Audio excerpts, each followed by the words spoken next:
내가 주 안에서 크게 기뻐함은 너희가 나를 생각하던 것이 이제 다시 싹이 남이니 너희가 또한 이를 위하여 생각은 하였으나 기회가 없었느니라. 내가 궁핍함으로 말하는 것이 아니니라.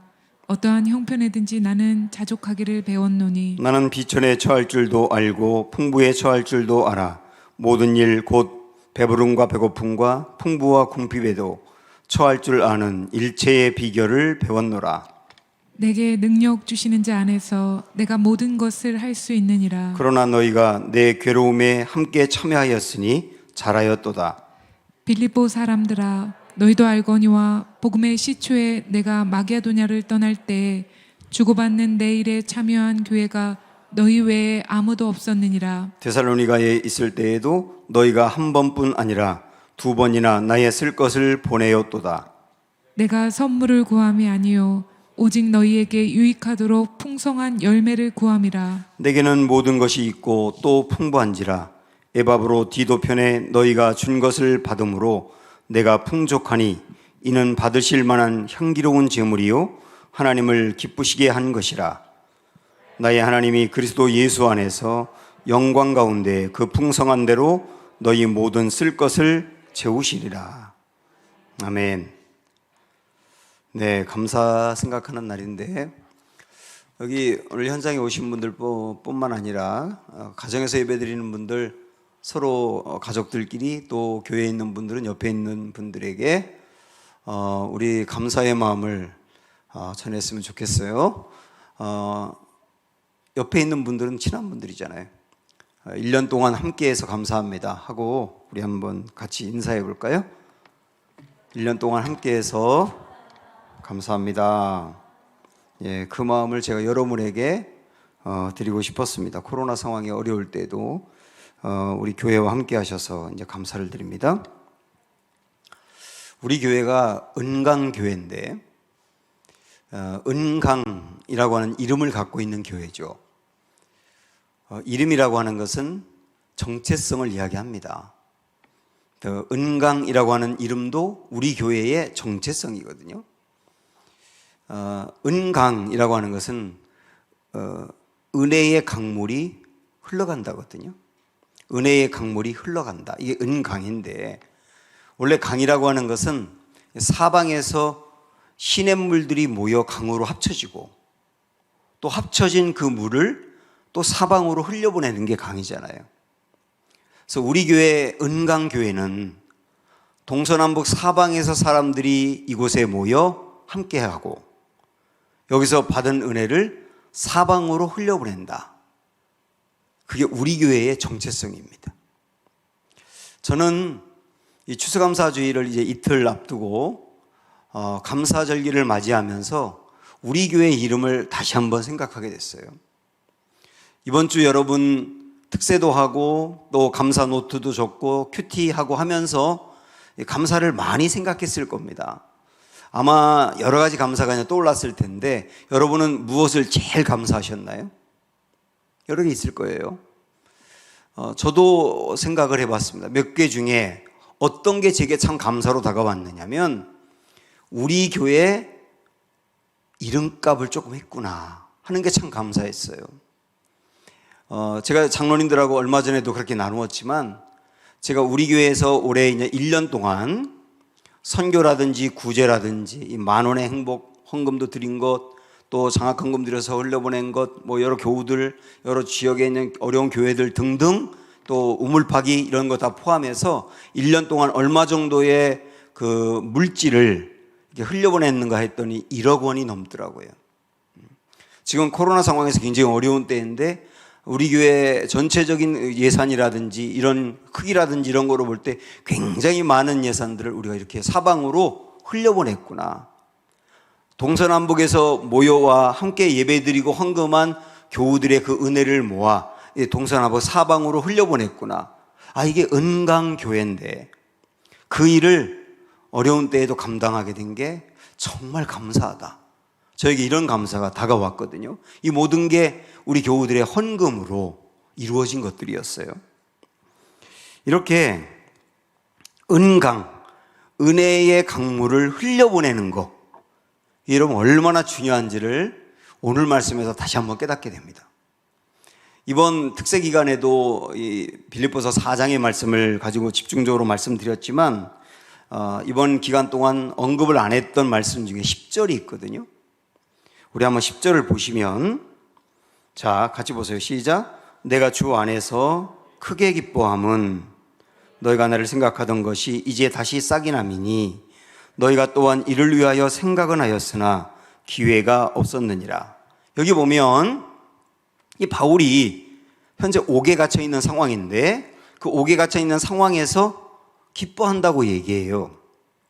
사실 빌립보서를 기쁨의 서신이라고 말하지 않습니까? 왜냐하면 빌립보서는 옥에 갇혀 있으면서도 기쁘다는 표현을 정말로 많이 합니다. 그리고 우리가 잘 알고 있는 말씀 위로 올라가서 4절 보시면 거기에도 주 안에서 항상 기뻐하라. 내가 다시 말하노니 기뻐하라 하고 바울이 기뻐하라고 권면을 하거든요. 바울 안에도 기쁨이 있고 이 기뻐하라고 권면하는데요. 오늘 우리가 조금 아까 읽었던 10절에서 그가 기뻐한다고 말하면서 그 앞에 뭐라고 했느냐면 크게 기뻐한다 그랬어요. 크게 기뻐한다. 이 크게라고 하는 말이 헬라어로 메갈로스라고 하는 말인데요. 메가라고 하는 말이 여기서 나왔거든요. 메가가 뭡니까? 굉장히 크고 넓다는 거잖아요. 광대하다. 그게 그냥 메가라고 하는 말인데, 그래서 이 말씀을 크게 기뻐한다는 말을 다르게 말하면 메가톤급의 기쁨이라는 거예요. 메가톤급의 기쁨. 바울이 그것을 하고 있는 겁니다. 성경에 이 기쁨을 메가톤급으로 표현하는 게 여기 하나밖에 안 나오거든요. 굉장히 바울이 기쁘다는 거예요, 지금. 그러면 바울은 어떻게 이렇게 메가톤급의 기쁨을 하고 있는가? 왜 그런가? 라고 생각을 하면서 이 빌립보서의 배경을 살펴보았습니다. 여러분 아시지만 바울이 2차 전도 여행을 할 때 원래 아시아 지역을 전도하려고 하는데 성령님이 그걸 막으시고 유럽으로 이렇게 인도하셨지 않습니까? 그래서 유럽으로 가서 제일 먼저 전도한 곳이 빌립보였죠. 거기서 이제 복음을 전하게 되는데 거기는 회당이 없었습니다. 회당이 없었다는 말은 유대인 남자가 10명이 없었다는 뜻이에요. 원래 유대인 남자가 10명만 모이면 회당을 세우게 돼 있거든요. 유대인들이 상당히 적은 지역이었는데 거기 가서 회당이 없기 때문에 기도처가 있었다는 말은 그래도 유대인이 몇 명은 있었다는 뜻이거든요. 거기서 이제 뭔가 예배를 드리려고 하다가 루디아라고 하는 여자를 만나면서 빌립보 교회가 생기게 됩니다. 루디아의 집에서 예배를 드렸을 거예요. 그런데 여기서 이제 예배를 드리기 시작하면서 교회가 이렇게 부흥을 하게 되고 바울이 빌립보를 떠나서 다른 지역으로 가려고 할 때 빌립보 교회에서 바울에게 약속을 한 것 같습니다. 바울 선생님, 우리가 꼭 바울 선생님이 가는 곳마다 선교 헌금을 하겠습니다. 그것이 복음을 증거하는 일이기 때문에 우리가 복음 증거에 함께 협력하겠습니다 라고 약속을 한 것으로 보여요. 그래서 우리 뒤에 좀 가서 15절 16절 한번 보세요.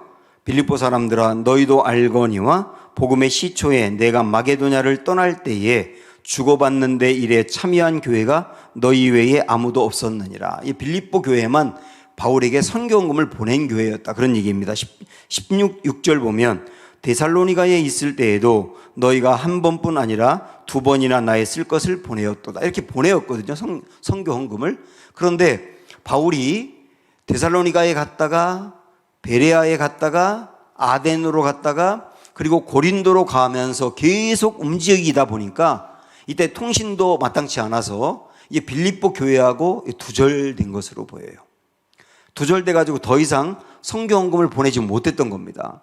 그러다가 바울이 로마 감옥에 갇혀 있다는 이야기를 듣고 빌립보 교인들이 선교헌금을 드리고 물품을 모아서 에바브로디도라고 하는 사람 편에 빌립보에서 로마까지 상당히 먼 거리를 바울에게 헌금을 보낸 거예요.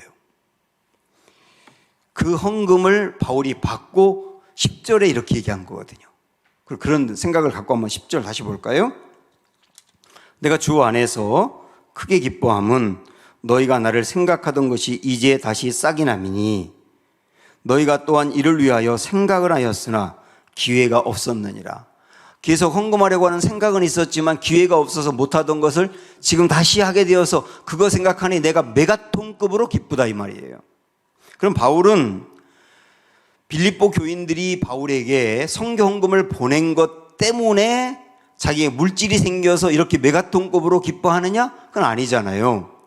그 다음 나오는 말씀 보면 11절 12절에 내가 궁핍함으로 말하는 것이 아니니라. 어떠한 형편에든지 나는 자족하기를 배웠노니 나는 비천에 처할 줄도 알고 풍부에 처할 줄도 알아. 그러면서 끝에 일체의 비결을 배웠노라. 이게 무슨 말이에요? 바울은 어떤 상황이 되든지 설령 그 선교금을 보내지 않는다 하더라도 나는 궁핍해서 무너지고 그러진 않는다. 그런데도 나는 너무나 기쁘다. 왜냐하면 빌립보 교인들이 바울을 생각하는 마음을 아니까 정말 기쁘다는 거예요. 이렇게 생각을 하는구나. 나를 이렇게 생각하는구나. 그리고 그것을 통하여 복음을 전하는데 동참한 것을 생각하니 정말 기쁘다고 말하는 겁니다. 자, 이걸 보면서 바울이 이 빌립보 교인들이 보낸 사랑의 헌금, 선교 헌금, 그걸 받고 나서 이것을 가지고 바울이 어떤 결과를 가져왔느냐, 그 헌금을 받고 난 다음에 어떤 결과를 가져왔느냐, 그것을 이제 이야기한 대목이 있는데 우선 그걸 봐야 됩니다. 먼저 뭐냐면 그의 마음이 메가톤급으로 기쁘다라고 하는 말은 정말 그의 마음에 감사가 넘친다는 거예요. 감사가 넘친다. 감사가 넘친다라고 하는 말. 그래서 선교금은, 누군가를 돕기 위해서 보내는 선교금은 감사를 찾아준다. 그리고 감사를 불러일으킨다. 이렇게 말할 수 있는 거예요. 그 선교금을 받는 사람 마음에 말이죠. 또 하나 14절에 보면 그러나 너희가 내 괴로움에 함께 참여했다. 내가 이 옥에 갇혀 있으면서 괴로웠었는데 너희가 선교금을 보낸 것 때문에 바울이 어땠다는 거예요? 굉장히 힘을 얻었다라고 하는 거예요. 또 하나, 그래서 18절로 가보면 맨 끝에 이렇게 말했어요. 내가 풍족하니, 다음에 이는 받으실 만한 향기로운 제물이요 하나님을 기쁘시게 하는 것이라. 그러니까 빌립보 교인들이 바울에게 보낸 것이 뭐라고 얘기하느냐면 향기로운 제물이다. 당신들이 나에게 보낸 건 제물이다. 그리고 하나님을 기쁘시게 하는 거다. 이렇게 바울이 고백을 하고 있는 겁니다. 이 말씀을 이렇게 생각을 해봤어요. 어떤 괴로운 일을 당하는 사람이 있다고 생각할 때 우리 교우들 중에도 여러분 주변에도 어떤 일로 인해서 상당히 괴로워하는 분이 있다고 생각할 때 누군가가 그를 위해서 기도로 도울 수도 있고 물질로 도울 수도 있고 찾아가서 도울 수도 있지 않습니까? 그렇게 뭔가 도움을 줄 때 도움을 받는 사람은 어떻게 생각을 하느냐면 하나님이 나를 잊지 않으셨군요. 이렇게 받는 거예요. 내가 너무 괴로웠는데 정말 이 삶의 문제를 이겨내기 어려워서 너무나 고통스러웠는데 어떤 성도들의 도움을 받을 때 그 사람은 그 성도만 보는 게 아니라 하나님을 보는 거죠. 하나님이 나를 잊지 않으셨군요. 하나님이 나를 여전히 사랑하시는군요. 그걸 생각하면서 감사가 회복된다는 얘기예요. 참 이게 은혜 아닙니까? 그래서 누군가를 돕는 것은 감사를 찾아주는 일이고 감사를 불러일으키는 일이라 주님은 이걸 뭐라고 말했느냐면 제물이라고 말했고 하나님을 기쁘시게 하는 일이라 그런 거예요. 우리 교회에서도 한 번인가 성탄절날 이 주위에 있는 어려운 교회 이렇게 5교회인가 6교회인가 나눠서 가서 거기서 헌금도 드리고 성탄 예배 드린 적이 있었지 않습니까? 제가 대전에 있을 때도 몇 번 그렇게 했었는데 그때 아주 어려운 교회 찾아가서 헌금도 이렇게 꽤 많이 했던 것 같아요. 근데 그 도움을 받은 그 목사님이 저한테 직접 얘기한 건 아닙니다. 뭐 부끄러워서 그랬는지 저한테 직접 얘기는 안 하고 다른 분에게 얘기한 것이 돌아 저에게 온 거예요. 근데 교회에서 성탄절날 그 교회를 방문해서 함께 예배드리기 바로 그 직전에 그 교회가 너무 어려워가지고 3개월 동안 관리비하고 이런 걸 아무것도 내지 못해가지고 주인이 그랬답니다. 이제 이번에 내지 못하면 나가시고 교회 문 닫습니다. 그냥 한 게 아니라 정말로 강력하게 그렇게 얘기해서 그 다음 달에도 이걸 내지 못하면 문을 닫게 되었었다는 거예요. 그런데 교회에서 찾아가서 헌금을 드리고 한 그 일 때문에 헌금을 썩 많이 드려서 3달치 갚지 못했던 것뿐만 아니라 그 다음 달 것까지 다 갚았다는 거예요. 그래서 그 목사님이 뭐라고 말을 했냐면 자기가 이 교회 문을 닫으면 목회를 그만두려고 했는데, 나는 목회자로서 영 아닌가 보다 하고 그만두려고 했는데, 우리 교회가 찾아와서 예배 드린 것을 통하여 이 목사님이 무엇을 깨달았냐면 하나님이 나를 목회자로 부르신 게 맞군요. 저 계속 열심히 목회할게요. 이분이 다시 일어나서 계속 목회자로 주님의 일을 감당하게 된 거예요. 저는 그 일이 얼마나 감격스러웠는지 몰라요. 그냥 몇 분이 가서 예배 드린 거였는데 그게 그분한테는 그만두려고 했던 목회를 계속하게 되는 계기가 된 거예요. 그분은 그 도움을 받으면서 단지 관리비 밀린 거 낸 것만이 아니라 하나님에 대한 감사가 다시 찾아오고 그 마음이 회복된 거거든요. 이탈리아에 사는 저의 제자가 있는데 두 사람이 다 처음에 이탈리아에 가가지고 한 사람은 유학하고 한 사람은 알바하면서 정말 어렵게 아이 키우면서 살 때 먹을 게 없어가지고 너무너무 고생할 때 하루하루 매일 걱정할 때였대요. 그때 이 부부가 쌀을 먹어야 되는데 쌀이 떨어졌고 김치를 정말 먹고 싶은데 김치를 못 먹어서, 그래서 두 사람이 이제 우리 이거 이탈리아 이 생활 그만두고 돌아가야 되나 보다 라고 생각할 때였는데, 그 다음날 아침에 문 앞에 나갔더니 쌀과 김치가 있더라는 거예요. 그 쌀과 김치를 붙들고 두 부부가 울었대요. 그러면서 그 사람들이 하나님이 여기로 보내신 게 맞군요. 엉뚱하게 김치 받고 그 생각을 하는 거예요. 그냥 누구는 김치 하나 준 건데 그걸 받은 사람은 여기로 하나님이 보내신 게 맞군요. 지금까지 거기 있어요. 여러분, 도와주는 거, 누군가를 돕고 헌금을 보내고 그러는 건 그냥 내 마음이 움직여서 하는 작은 일일 수 있지만, 이게 뭐냐면 받는 사람의 감사를 불러일으킨다. 감사를 찾아주는 일이 된다. 이런 얘기거든요. 선교사님들에게 우리 교회도 이제 선교를 하고 그러지만 이 선교사님들이 우리가 보내는 그 선교헌금을 받을 때 어떤 때는요, 그 선교헌금을 받으면서 선교의 열매가 하나도 없어가지고 이거 정말 계속 해야 되나 이런 고민을 할 때도 있고, 어떻게 해야 되나 막막할 때도 있는데 그 상황에서도 하나님이 나를 불러 선교사로 세우셨다고 그러면서 그 일을 다시 열심히 감당하며 힘을 내며 그러는 일들이 너무나 많은 거예요. 우리는 그냥 얼마 헌금을 한 것인데 그것이 감사를 불러일으키게 된다. 그런 일이 된다는 거. 여러분, 이걸 생각을 하게 되면 우리가 물질로, 기도로, 또 괴로움을 당한 이를 찾아가서 돕는 이 모든 일들은 다시 말씀드리지만 재물이요 하나님이 기뻐하는 일이다. 이게 바로 은강입니다. 은혜의 강물을 흘려보내는 일들. 그게 어떤 사람의 기쁨을, 감사를 찾아주는 일이 된다는 거. 저는 이 일에 함께 동참한 우리 교우들, 추수감사절을 앞두고 정말 감사한 일이고, 이 귀한 일들을 계속 할 수 있도록 앞으로 주님이 이끌어 주실 터인데 여기에 우리 함께 순종하며 나가야 되겠다 하는 마음을 갖게 된 계기가 됐어요. 더불어서 우리는 헌금을 해서 어딘가를 보낸다든지 누군가를 도우면 내가 그 사람을 돕는다고만 생각을 해요. 내 것을 준다고만 생각을 해요. 그런데 제가 오늘 말씀 이렇게 묵상을 하다가 19절의 말씀이 참 은혜가 되더라고요. 19절 보시면 나의 하나님이 그리스도 예수 안에서 영광 가운데 풍성한 대로 너희 모든 쓸 것을 채우시리라. 바울이 이러는 거예요. 바울이 빌립보 교인들에게 하는 말이 뭐냐면 하나님께서 너희 쓸 것을 채우시리라. 이렇게 어떻게 하느냐면 축복 기도를 하는 거예요.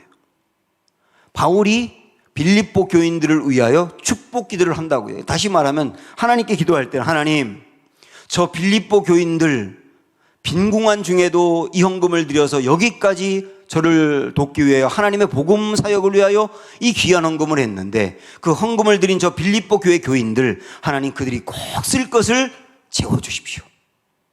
이렇게 바울이 로마 감옥에서 빌립보 교인들을 위하여 기도하고 있다는 거예요. 이걸 보면서 깨닫는 게 뭐냐면 우리가 누군가를 위해서 헌금을 보내고 누군가를 돕고 하면 그것을 받는 분은 그 받으면서 우리에게 줄 것이 없지만 무엇을 주느냐면 우리를 위하여 기도하는 거예요. 우리를 위하여 기도하는 것. 그러고 생각을 하니까 그동안에 우리 교회도 그렇고 우리 개인도 그렇고 뭔가 일이 잘 풀리고 뭔가 많은 걸 받고 한 것은 그분들이 우리는 몰랐는데 기도한 것을 하나님이 들으시고 우리에게 은혜를 부어주신 거예요. 그래서 결국 우리가 그들에게만 은혜를 흘려보낸 게 아니라 그들이 또 은혜를 우리 교회로 흘려보낸 거라는 거. 그 은강은 이렇게 계속 흘러가게 되는 것이라고 하는 거. 그래서 우리는 내가 누군가를 도왔다고 주장할 것도 아니고 내가 당신을 도왔는데 당신은 왜 우리에게 감사를 그만큼 표현하지 않느냐고 탓할 것도 아니고 그리고 내가 그 사람에게 뭔가를 준다고 뭐 내 뜻대로 하려고 할 필요도 없고 내가 그에게 주지만 그는 나를 위하여 기도한다는 것. 그리고 그 기도를 하나님이 들어서 우리 가운데 은혜를 부어준다는 것. 이렇게 은강이 이루어진다는 것. 이런 마음을 여러분 다시 한번 마음에 새기며 그동안에 나의 삶이 은강이 된 것을 기뻐하시고 감사하시고 우리 교회가 그렇게 된 것도 감사하시고 이런 일들을 앞으로 계속 흘려보내는 소망의 기회가 되기를 축복하고 또 기도하겠습니다. 우리 함께 이 말씀 생각을 하시면서 주 은혜의 힘을 우리가 찬양하겠습니다. 결국 내가 받은 것도 다 은혜이고 내가 흘려보내는 것도 은혜를 흘려보낸 것이라 거기에도 하나님의 은혜가 계속 넘쳐난다는 걸 생각하면서 부르죠.